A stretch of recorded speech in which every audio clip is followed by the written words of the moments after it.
Before we start, big thanks to Ethan Richie and Jem Williams for handling the art for us this week.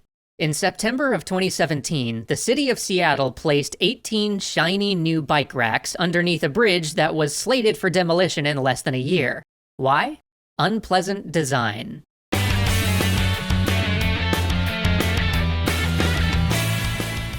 Today's topic is kind of a heavy one. It's less about game design than design in general, and it serves to remind us of the power and the danger of design. Unpleasant design, also often referred to as hostile architecture, is the practice of excluding a group of people from a space in such a way that most people won't even notice. It's exclusionary design. In Seattle's case, the bike racks weren't put there for bicyclists. They were put up so that homeless people couldn't camp under the bridge. These racks were literally rushed in right after the police came and swept a group of people out of one of the few dry places left to stay in the city as we entered the heavy rains of early winter. And they were put there so citizens wouldn't have to have the burden of denying people a dry place to sleep on their conscience. Most people wouldn't even give much thought to why those bike racks were put there. It would just seem like the city had added some bike racks. And thus, people wouldn't have to experience the distress of thinking about what happened to all the people who previously lived there, and wouldn't complain about it.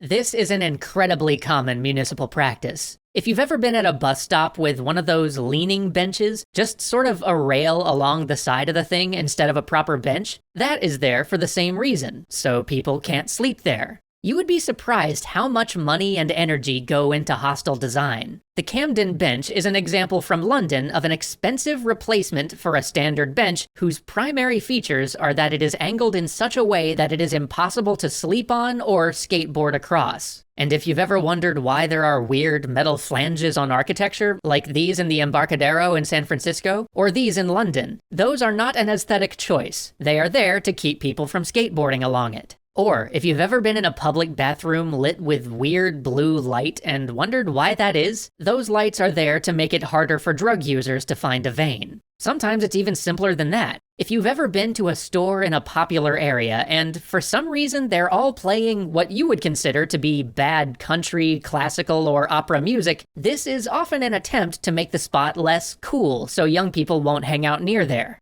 Heck, there is even a system called a mosquito that's been installed in a number of places that, theoretically, makes a buzzing noise too high-pitched for anybody over 25 to hear. Unpleasant design isn't new, though. It goes way back. In the 1800s in Norwich, they didn't have enough public restrooms, and public urination became a problem. But instead of immediately installing more public restrooms, they started to build the walls of buildings so that they were sloped in just such a way that anybody trying to pee on them would have it splash back on their clothes. Today, from Cologne to San Francisco, we use hydrophobic paint instead. Then there are the subtler examples. In Terminal 5 of Heathrow, there are far too few seats for the number of people passing through. But there's lots of seating in the shops, so if you want to sit, you had better be able to afford to hang out at the restaurants. And if you can't afford it, well, discomfort might drive you in there anyway. But the vast majority of unpleasant design is targeted at the homeless. If you've ever seen benches with unnecessary armrests, piles of rocks to break up flat surfaces in an architectural design, or just those random little nubbins along windows, stoops, or the sidewalk, those all exist to keep people from sleeping there, or even from just staying there for too long. If you've ever sat on a bench with all of those little random micro holes, those are there for the same reason, to make the bench colder so people don't rest there for too long.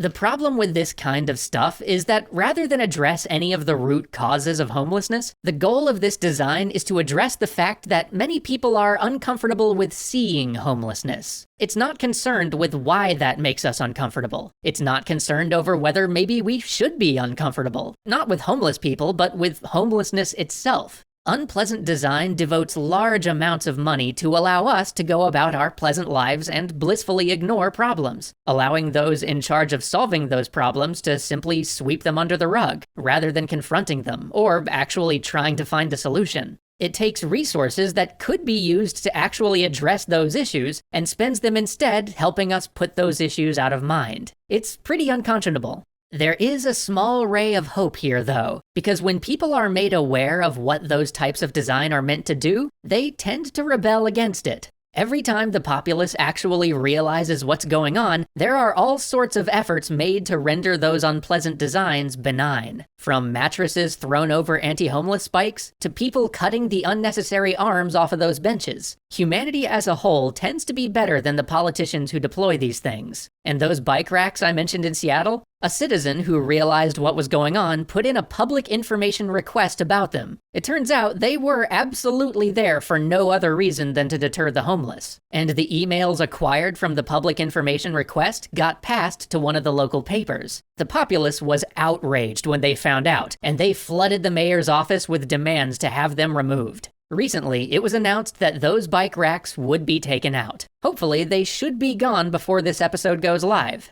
Thank you very much for sticking with us for this episode. I know it wasn't about games, but this stuff is still really important. It's important to our world, our cities, and the way we see the space we live in. And it's also important to an understanding of design, because design should be about solving problems, not hiding them. We'll see you next week.